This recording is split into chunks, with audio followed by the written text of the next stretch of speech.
Gus Dur, dalam upaya mencopot Anda, siapa orang yang paling bertanggung jawab atas pencopotan tersebut menurut Anda? Dua. Siapa? Amin Rais dan Megawati. Mengapa? Hah? Tanya sana dong, gue tanya. Pak Harto itu orang pinter loh. Jasanya bagi bangsa ini besar sekali walaupun dosanya juga besar. Nah, satu pemandangan yang kurang elok, Gus. Anda keluar memakai celana pendek dan kaos oblong. Banyak orang bilang itu tidak pantas sebagai presiden Anda tampil seperti itu. Mengapa Loh, Anda tampil seperti itu? Lah ya itu supaya saya nggak dianggap presiden. Saya di dunia ini yang pantas pemimpin Indonesia ya, yang pantas jadi musuh saya cuma satu, Mas. Siapa itu? Pak Harto.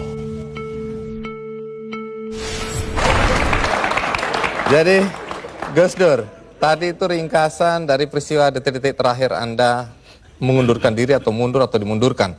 Nah, apakah sampai sekarang Anda dilengserkan? Apakah Anda masih tetap sampai saat ini tidak menerima dan menganggap itu tidak sah? Oh, nggak benar, nggak sah emang. Itu proyek politik dari MPR, karena itu Amin Rais tidak merasa perlu memberitahu saya. Iya, tapi begini Gus, setelah Anda merasa itu tidak sah, tapi toh kenyataannya Gus Dur digantikan oleh Megawati. Kemudian sekarang kita punya presiden namanya SBY, semua berjalan normal saja. Lalu apa negatifnya bagi bangsa dengan pencopotan Anda tadi? Bukan soal bangsa, ini soal hukum. Saya dilengserkan secara politis. Secara hukum belum pernah dibuktikan saya bersalah. Yang bersalah bahkan pansusnya DPR yang dipimpin oleh sekarang Menteri Sosial Bakhtiar Hamzah. Yaitu menurut undang-undang pansus-pansus itu harus tutup pintu supaya nggak didengar orang dari luar. Tapi oleh Bakhtiar Hamzah dibuka 10 cm, di situ berjejer-jejer lah tipnya wartawan. Nah kan, waduh, semua yang ada dalam sidang diketahui dunia luar. Itu pula yang membuat saya, oh ya kalau gitu mereka maksudnya melengsarkan saya dengan segala cara. Hukum gak hukum. Tapi sesudah itu apa upaya yang Anda lakukan? Gak ada. Sebab penakut bangsa ini. Kenapa Anda bilang penakut? Bangsa ini penakut karena tidak mau bertindak kepada yang bersalah. Akhirnya gak ada yang ditindak toh. Tapi sekian tahun sudah berlalu Gus. Untuk apa rasa penasaran, perasaan? Loh, saya nggak pernah itu terserah bangsa Indonesia.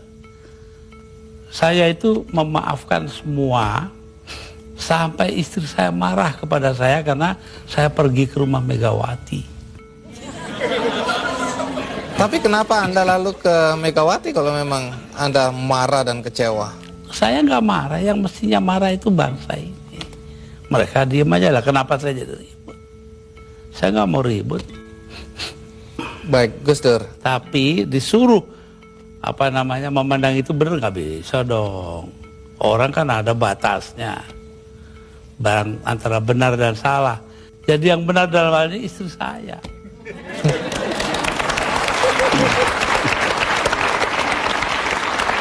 Tapi kenapa Gus Dur nggak mau nurut? Tanya dia, jangan tanya saya dah. 300.000 orang Mas tanda tangan supaya saya jangan berhenti jadi presiden, tahu? Tapi saya bilang, daripada bangsa ini pecah dalam pertempuran, darah mengalir karena saya, mendingan saya lengser aja deh. Nah itu. Tapi omongan ini kan dibilang omongan ngawur Gus. Karena faktanya ketika Anda bilang nanti jutaan orang akan datang masuk Jakarta, orang-orang dari Jawa Timur. Begitu ditunggu-tunggu nggak datang. Saya yang nahan kok.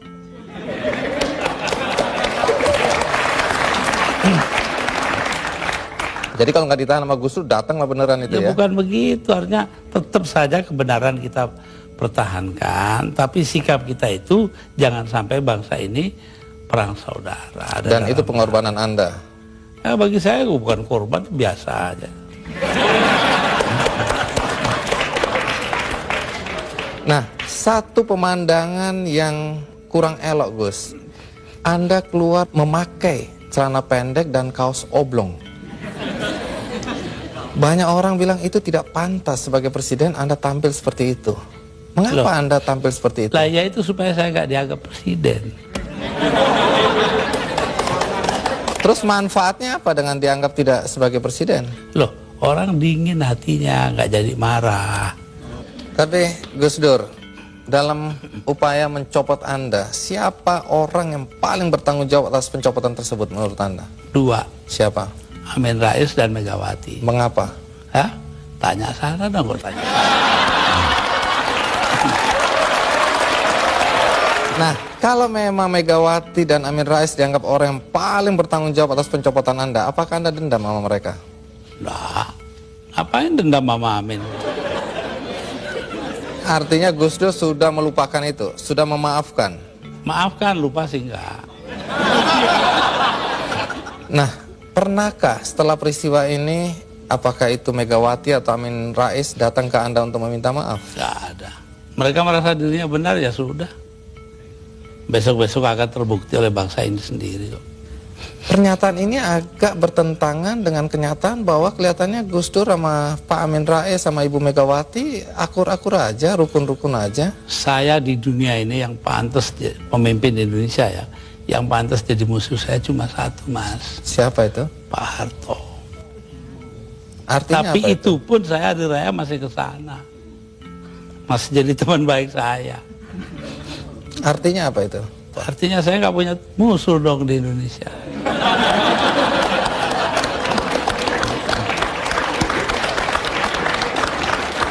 Ada satu hal, kita banyak mendengar bahwa teman-teman dekat Anda dulu menyesalkan kenapa Anda jadi presiden.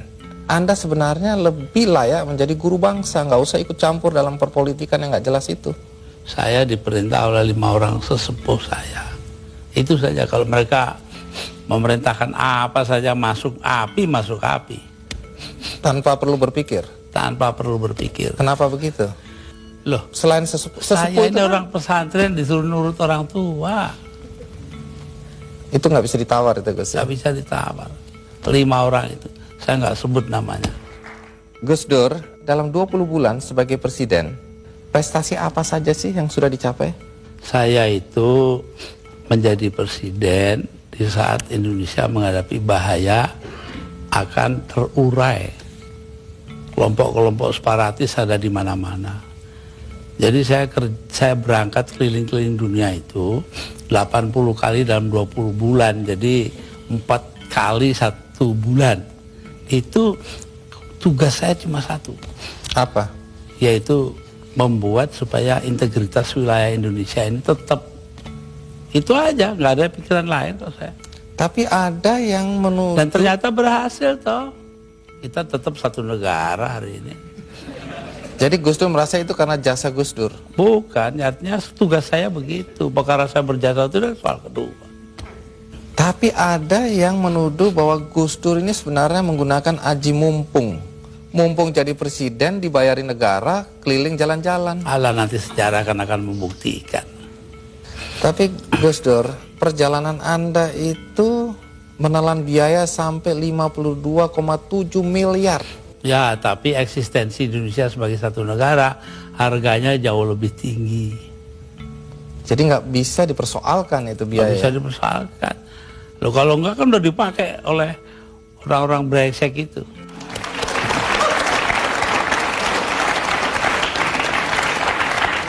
Salah satu yang masih menjadi perdebatan sampai sekarang adalah ketika Gus Dur membubarkan Departemen Sosial dan Departemen Penerangan. Kalau Departemen Sosial dulu, apa alasan persisnya? Sementara banyak orang terlantar yang harus diayomi oleh departemen itu. Persisnya itu. Karena departemen itu yang mestinya mengayomi rakyat, ternyata korupsinya gede-gedean. Sampai hari ini. Kalau membunuh tikus kan tidak perlu membakar lumbungnya. Oh memang. Kenapa Anda bakar lumbungnya? Bukan. Karena tikusnya sudah menguasai lumbung.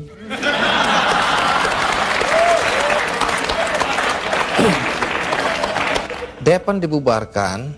Kalau Depan jelas. Akibatnya sekarang pers itu sangat tidak terkontrol. Begini Bahkan pornografi sekarang merajalela. ya. Ya, betul. Itu dosa Anda loh. Enggak dong. Loh saya